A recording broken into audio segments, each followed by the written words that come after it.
What's up, everybody? Welcome to this week's edition of Loop Live. Glad that you joined us. My name is Matt McCoy. I'm the founder of loopcommunity.com and the host of the Loop Live show. Today, we have very special guests with us. We've got Phillip and Vincent from Common Hymnal. And we're going to talk about what's happening over at Common Hymnal, their music. If you have not listened to Common Hymnal, I highly recommend you go check them out on Apple Music, Spotify, wherever you listen to music. They've got a new song, Amazing Grace, which we're going to talk about a little bit. And any questions you have, type them into the chats wherever you're watching from. And I'm excited about this interview. So let's go ahead and bring in Phillip and Vincent from Common Hymnal.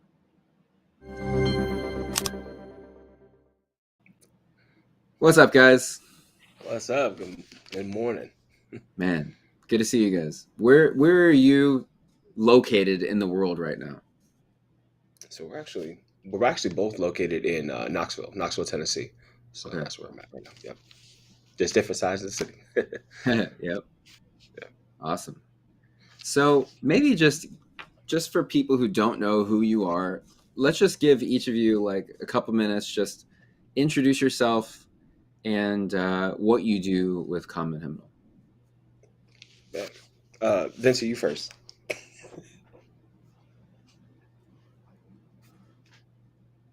Vincent first. You want to go, Vincent?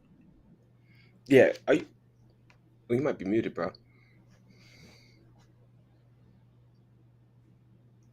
All right, Phillip, how about you go first? Yeah, I'll go. So my name is Phillip Joubert. I am a writer with Common Hymnal. I've been writing music and pursuing artistry since I was about 19. I'm in my early 30s now. So really grateful for the journey, really grateful for the community of artists and creatives that God has put me around. And yeah, really happy to be here today. That's awesome. Yes. And my name is Vincent Charlow, and I am a producer, songwriter, among other things, music-wise, a musician. And I've been involved with Common Hymnal in those capacities for 3 years now. That's awesome. How long has Common Hymnal been around? Do you guys know? I want to say since about 2015. 2015. I came on board 2019. I think Vincent came on 2020. Cool. Yeah.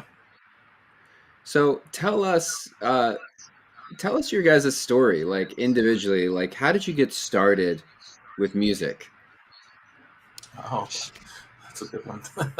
I think we can both speak to growing up as church musicians. I played guitar, bass, drums, and whatever they had lying in the closet at the church. Yep. And I would just be present for any Sunday gathering that they needed a musician, and that led to me working with other church musicians in the Bahamas. That's where I'm from originally. So I grew up playing in the church in the Bahamas, and that led to learning production in various capacities, which led to me to where I'm at today, writing and doing all these amazing things. That's awesome. What about you, Phillip? Yeah, so I'm also very much so a born and raised church kid. I was a 6 to 7 days a week in church. So growing up in the 90s, especially, I was heavily influenced by gospel music. I started as a drummer, and I didn't get into like playing keys or doing my own thing until I got into my late teens, like 19, 20. Yeah. And I never thought I would be an artist, but there were things that kept happening in my life that kind of pushed me in the direction of artistry. And then mind you, like I said, I grew up in a very church environment. So I was not allowed to listen to anything that wasn't, Christian, anything like that. And so when I started rapping around 19, it was very much so like a God thing, because I don't come from that at all. But God has given me a lot of really unique opportunities to be introduced to and involved with a lot of different types of music, whether that's going all the way back to marching band and jazz band and concert music, or we're talking about rap music and gospel and rock and all kinds of different stuff. Those are, I just grabbed from a million different influences, and God has opened the doors to make it make sense. Yeah, it's awesome. So you guys are both a part of Common Hymnal. For people who are watching this and have no idea who Common Hymnal is, never even heard of it before, can you guys just speak into what is Common Hymnal? What's some of the work you guys are doing? And then maybe share just like what the experience has been like. So what Sure. is Common Hymnal? Let's just start there. Like, what is it? Yeah, I'll start, and then Vincent, if I'm missing something, hit me up, man. Sure thing. So I would say Common Hymnal is two things. Common Hymnal is both a um, a family of artists and creatives, and it's also somewhat of a publishing initiative. And so the idea is that in the Christian music world, there is a mainstream, there is a you know a most regularly approachable lane, and many artists don't fit in that lane. And Common Hymnal is kind of geared towards and envisioned behind providing a lane for those people, providing a space where if you are gifted in multiple areas, that those multiple areas are welcome.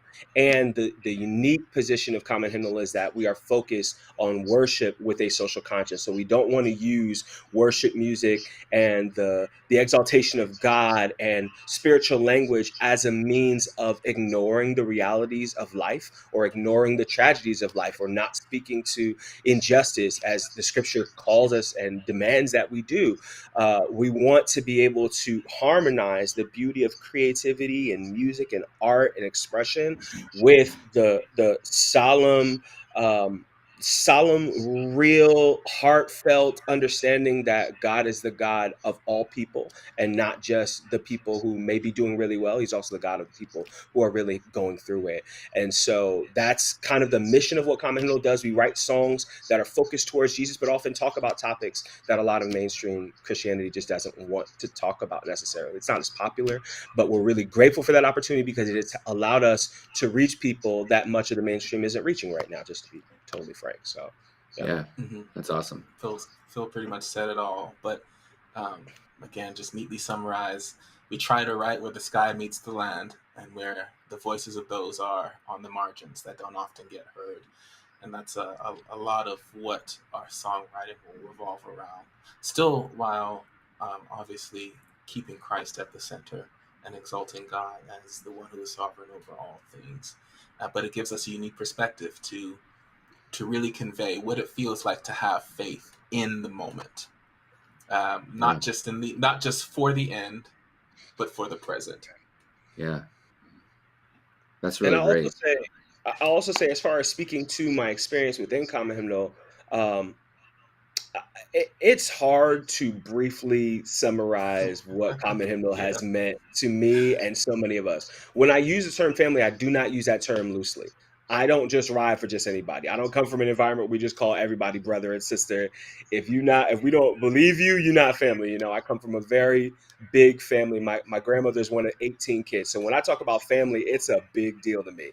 And Common Hymnal really is very much a family. It's and not in the sense of who's in, who's out, but in the sense of when you're here, you're welcome, and all of you is welcome. And so when we come to write, when we come to write songs, we're encouraged, like, don't focus on trying to write another hit. Don't focus on trying to break into the charts. We want you to focus on being the most authentic expression of what God has created you to be, and to say what God is calling us to say in this time and in this season. And that allows for the realest, most fun moments. And so when we get together, we go hard for a few days. And in It's like true. 2-3 days, you're talking about 20, 30 plus songs written and often recorded, often video shot. When we go, we go. But also at the same time, it's joking, it's laughing, it's a lot of clowning, a lot of dancing, and just having fun at the same time. So it really is a beautiful family effort and a really honest, organic environment. And it's the most fun I've ever had songwriting ever. I never did group writing before because of hip hop culture. We don't share lyrics in hip hop culture. And when you get over to doing other things, it's like, wow, this is a really welcoming environment. And I've grown exponentially as a songwriter and as an artist as a result of that community. So, yeah. Yeah. Would you say you guys are trying to write songs that people would sing in church, or songs for people to listen to? And I think that's the beauty of what we're doing. It's both and. The majority of us have jobs in the church or are involved in the church, or were involved in the church. So that naturally compels us to write things that can be sung. But also, we have a large catalog of songs which are just there to listen to. I think it's even kind of in the title of what we do, common hymnal. We are and we aspire to be a hymnal. And if you've ever been involved in a liturgical church that had a hymn book, you know there's some hymns that you maybe have sung once in your whole Yeah. life. Some that will be your personal favorite, but others won't rock with. That doesn't connect with them. And Yeah. I think that's the beauty of what we're doing. We have songs that could be sung faithfully every other Sunday, every Sunday. And we have some songs that are just for you in your prayer closet, or for you while you're driving in your car trying to get hyped up for work, which is why we have such a range. The majority of our music is worship, is singer and songwriter. But we also have hip hop. We also have some spoken word poetry. We also have what we call truth be told, these spoken word pieces put to music. And we even have some art and some poetry on written poetry on our website. It's just the beauty of being a hymnal, I think. Yeah, I love that. What does songwriting look like for you guys? Man, songwriting for me is about meeting a need. So that's really how I function as an artist personally, and as a creative in general. Whatever the need is what I want to hone in on. So when we come together to write, oftentimes we have prompts, but a lot of other times it's, hey man, this is what's on my heart. This is what God is talking to me about. What do you guys think about this? Can we write something about it? And we kind of just start throwing ideas out. And generally speaking, most of us are pretty seasoned songwriters, and that's a real blessing because it makes the process a lot more. The We're all fluent in that language, and when Yep. we're not understanding each other, we are assuming positive intent. So it's not like why don't you just say the thing I want? Nobody's trying to crawl over each other for lines. It's a process of how do we get this message in a way that it's artistic expression. And then we also consider what's the function of this song. Is this song meant to be a vertical worship song to Jesus? Is it meant to be a horizontal response to Jesus, or a horizontal response to the way that the Spirit is calling us to live in this world? Or is this song meant to disrespect your neighbors at 2 o'clock in the morning when you play it loud? Like, what is the purpose of this song? And whatever that purpose is, we want to lean into that. And a lot of times, man, I'll tell you, even there was a song that we just recently wrote, and I can't wait for it to come out. And as we were writing this song, one of our writers kind of redirected us like, hey, I think what we're trying to do is this, but we're doing this. And so we have these pivot moments in the songwrite, and often that ends up being the thing that takes the song to the next level. So yeah, it's Yeah. it's definitely a process and based off the need and kind of what we're trying to do. What would you say, Vincent? Yeah, I would say, I would echo what you said, but also say that it's not just about the intent, it's also about the story and the narrative. And I think that's where the beauty of all of our contributors being together in the same place starts to just come forth. Because me, I'm more of a storyteller when I write. I try to hone in on what the narrative is, and I surrender my heart and my thoughts to that story and try to just drum up the language that we need. But other people are very intent focused. So going back to our last writing camp in Nashville a few weeks ago, we were writing a song based on the idea of Jubilee. And what does that look like? I had a lot of imagery in my head about what that might have been, and someone else said, "Well, what is it? It's like a metaphor, like a withered tree, or like a Yeah. child with their face against the window pane, waiting for their father to come home." Yeah. It when you have these worlds meet, I think the narrative and the intent all start to come together and inform the songs that we're writing, and I think that kind of really captures the experience of what it's like, not just as individuals to write, but as a group to get together and say, what does the song want? Right. And then listen to the spirit within you, listen to the hearts around you, and all of a sudden things start to just bloom from the soil. Yeah. Let's talk a little bit about Amazing Grace. So you guys released this version of Amazing Grace. I've listened to it. It's killer. Tell us the story about this, because I feel like it takes some guts, to take Amazing Grace and make a version of it. What do you guys tell us the story behind that song and how you guys Before you tell the actual story, Phil, yeah. I just want to say it was one of the most amazing moments of 2021 to sit in a office in Chattanooga, Tennessee, and write with four other beautiful souls. We were tasked with for the is it the 250th anniversary Yeah, of Amazing 250. Grace? For the Yeah. 250th anniversary of Amazing Grace, with doing something with it that harkens to its origins. And with that, I'm gonna let Phil tell the story. He tells it so well. Sure.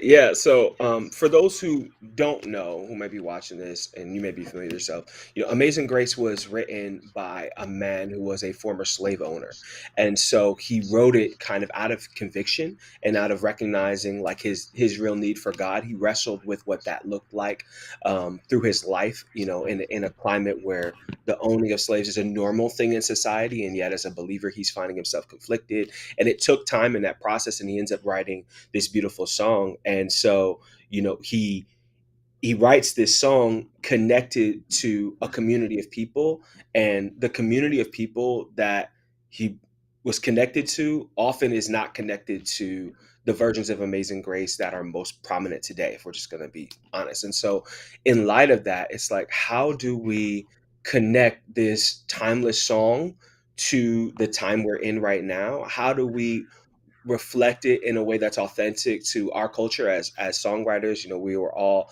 of us who wrote are all Black songwriters who were influenced by the Black church in one way or another, and so that gospel sound is coming from an authentic place. It's not coming from like, how do we impose the gospel sound on this? It's like, it's actually, Yeah. how do we authentically represent ourselves in this way? And then also, when we got to rewriting some of the verses, it's like, what can we say that really honors the legacy of this song, but then also kind of takes that message into now? And so that's what that process was. And I gotta give a big shout out to my man Marvin Huggins, my man DJ Griffin, and my brother Nabil Ince, who were the other writers and producers on the record. And Nabil, man, that guy's a genius when it comes to keys. So he started getting some ideas after that completely flipped the sound of what we even worked with in the original, right? And when we heard it, we were like, oh, this is exactly what we need. Do this, Nabil. Do this, Nabil. So the Exactly. process of getting Nabil of getting Amazing Grace finished was a series of stacks of things. Like, okay, let's start with the writing, and then let's start with the chords, and then let's get to the singing, and then let's get more people singing on it, and then let's change the feel in it. And when it came out, it was like, oh, this feels like Wow. exactly what we needed to hear. Yeah. And Yeah. so it's, I mean, I am like an honored guest on the ride with that song. Like, I know I was in the room, and I know we wrote on it and everything, but that thing does not feel mine. It does not feel like it belongs to me or Vincent Ray. It is a Same. gift from God to us that we got to give to the world, and I'm really glad. Yeah. The spirit in the room during the write was incredible. I would say there are a few moments I can point to where I could feel that the Spirit of God was tangibly, palpably present in the room. And that was one of those. We finished the song right. It happened very unexpectedly how we just started writing. At the end of it, we all felt at peace and on one accord. And of course, Phil said there was an evolution to the song. I'll tell you, the text message threads of changes and what we should do here were wild. But I'm very thankful to Common Hymnal and the beautiful souls that contribute, including Brother DJ, Brother Marv, and Brother Nabil, who really helped to make this song be and evolve into what it is today. Yeah, it's awesome. I love the time signature. It's in 4/4, right? Yeah. Which is unique. And then the bridge that you guys added. So we actually have all the multi-track stems for sale on Loop Community. So if people wanted to do that song in live performance, we have all the stems for it. Love it. Highly recommend you guys go check out. Listen to that song. It's such a cool version of that. Thanks for telling the story. So what are you guys seeing right now in music for the church? Or like in Christian music? Like what's God doing? I would say that it can be wrapped up in the scripture that God is close to the brokenhearted. We are in an age of let me word this carefully, but we are in an age where it's easy to feel unseen.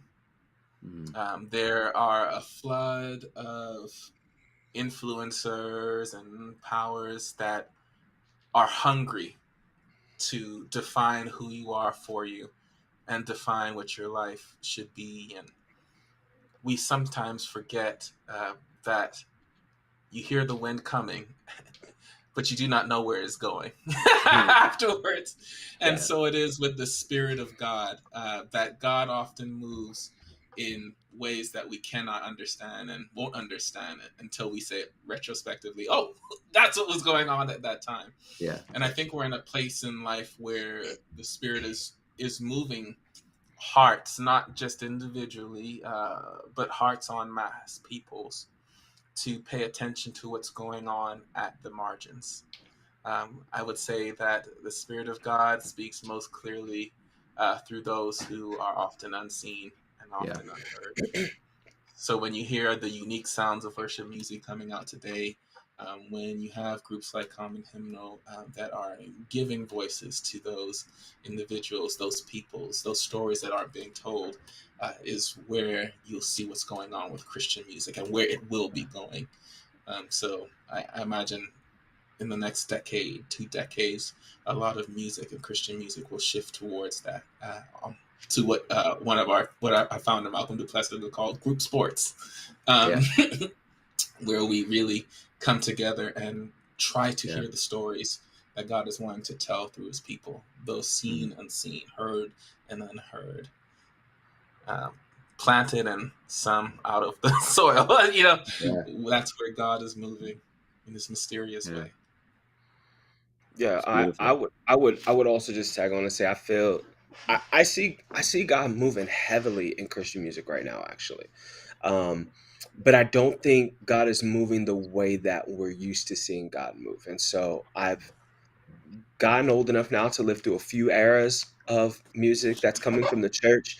And I am one of those people. I'm still a big champion of the church personally. I love the church. I love the church like as an institution. When it's done right, I love it. I love the music that comes from believers in Jesus. I think the sound of people singing to Jesus in a room and the Spirit breaking out in a room meeting, that sound is like nothing else you can find anywhere.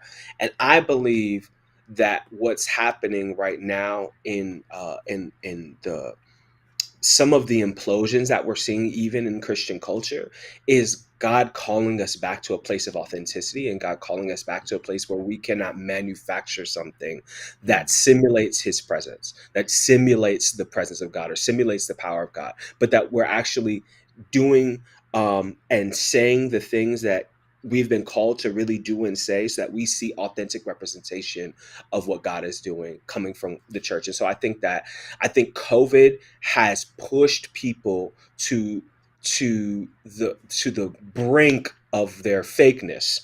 I think if we are going to be fake and we are going to be all put together, that COVID has really pushed it to like, are we going to really still do that? Like I found that in the heat of quarantine, it was hard to find music that came from the church that felt like it could speak to our lament. And I think that God is calling us back to a place where we honor lament, where we don't hide from the tears anymore, where we don't hide from, hey, God, we lost a lot of people over the last couple of years, like a lot of people who were close to us that we didn't expect to lose. Where are you? And then God wants to reach through us in that time. And so I think authenticity is going to be huge for the future of what God is doing, what's happening from the church, and and I think also that God is challenging people to really reach into what they sound like and not continue to emulate the sounds that have been out. And so the majority of us are singing music that is coming from a small handful of places. And there's so many people that Jesus has saved and so many people that the Holy Spirit is working through. I'm like, there's got to be other writers out here. It can't just be us all doing karaoke every Sunday. And so I really think that God is opening up. He is opening up opportunities for music to come forth that is really going to truly represent his people, and not just represent what it looks like when we are polished and produced, but really represent what does it look like when people who have been changed by Jesus start singing about it. And Yeah. that's what I'm excited about, because I don't think that a lot of what we're doing that we're used to is going to last another 10 years. I think we're going to be challenged continuously in culture. But my hope is that I know God has not changed no matter what culture does. And so God's going to continue to raise up voices who are going to sing what he's saying to sing, and, Yeah. and not just sing what is going to get them charting. Yeah. Hopefully all that makes sense. Yeah, it's good. I love what you guys are doing. So what's next for Common Hymnal? What are you guys working on? Ooh, Give us a some sneak peek. beautiful things. That's a beautiful thing. We're currently in the midst of releasing our next worship project, which is called No More Wasted Years. We've released 3 singles from it so far. We've released the title track, No More Wasted Years. We've released Breaking Me Down, and we've released another track written by Brother Phil himself, No Vacant Thrones, that just released last Friday. And that's 3 of 11, I believe. So we're in the midst of finishing that up. And like Phil said, at our last writing camp, I think we wrote close to 30 songs. If not over 30 songs. And yeah, I know we recorded like 20 something of them. It's like it's nonstop. Yeah. So when you guys do those writing camps, do you go into the writing rooms with a theme that you have to write on, or is it just like free for all? Like, hey, someone has an idea and we jump on it and you continue, or do you go in with like a very specific, like, we're writing a song about blank? Both and. Sometimes we'll get directives say, hey, what does it look like to write a response to a national tragedy, to help people process their grief? Yeah. What is it like to write a song about the loss of life and processing that? So we do get directives, and then we'll have space for both. I think that's the beauty and the challenge of it. We'll get these directives, and then after you see what other people have done, say, oh, how did you write that? You get a fire within you, and you're like, oh, well, we can write about this, we can write about that. Yeah. How many people are a part of Common Hymnal? I don't have a number. It's a lot. Is it like 30 or is it like 100? Yeah. So I would say within the amount of people who have been connected to what we do, I would say it's within 100. It's definitely over 20. It's probably, I would say, somewhere within a 20 to 50 person range of people in different times, in different seasons. The beauty of Common Hymnal is we're not like a group in the sense of like, here's Common Hymnal, the group. And then, it means this person. Like, we are all individuals who have different things going on apart from what we do as a whole. But when we come together as a whole, it's for the benefit of the whole, and it blesses everybody. And so it's really a matter of availability and where does the need come in? So when we did a hip hop camp, obviously we're not going to have 30 singer-songwriters on a hip-hop project because everybody don't rap. But we'll get the ones that rap and we'll get the ones that produce and bring them in here and then just let them do them, So there's a number of us, and it's international. God has been really kind and blessed us with people from all over the place. We have Africans involved, we have Swedes involved, we have Asians involved. We have, it's really like a move of people just coming together saying, hey, when I'm here, I'm here. And that's what the beauty of the camps is. So awesome. It's so much fun, man. If you're looking it's for hard a number, it's easily, if you were to look at all of the things we've ever done as Common Hymnal, all of the content we released, it's easily over 100 to 120 contributors. Those who've been apart for a short season, those who are here for longer seasons, those who just wanted to give a specific piece for use, like Bishop Desmond Tutu's daughter, Nantumbi Tutu, has contributed spoken word pieces to our hymnal, to our collection. So that's an interesting question, because sometimes it's literally someone who just wants to share a spoken word piece and never do anything again, and people who really want to dig in and write over and over and be present over and over. Yeah, that's awesome. Well, you guys, it's been great meeting you. Thanks for taking the time to share about Common Hymnal, and love what you guys are doing. really good music, good songwriting, and needed songs that are really needed for the church and for believers and for anyone, really. These are like really healing songs, I found as I was listening to them. So thank you guys for taking the time. It was nice meeting you both. Thank you so much, man. Yeah. It blesses us too. Like I enjoy what God is doing through the squad. I'm always happy every time. It's a family reunion whenever we get together, and it's really a joy to have been blessed with the opportunity to be a part of something like this. Because it's blessing a lot of people, and it's reaching the people who often are not reached. And I'm just really, really grateful. Really grateful. Yeah. And you guys have a great leader with Malcolm. Such a good man. Salute the brother. He never wants us to. He never wants to be on camera.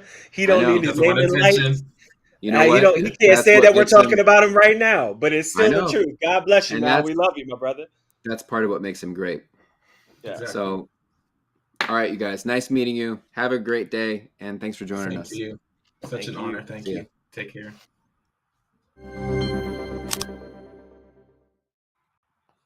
All right, guys, thanks for joining us for this Loop Live episode. If you have not listened to Common Hymnal, make sure you go check out their music wherever you listen to music. I would recommend you start with Amazing Grace. And once you've listened to it, if you want to implement it at your church, get the tracks. They're all on Loop Community. Go get the chart at Song Select. And I think you're going to really be blessed by their music. So thanks again to Common Hymnal for joining us for this episode. And make sure you hit the subscribe button to stay tuned for future interviews. Until next time, have a great week. We'll see you soon.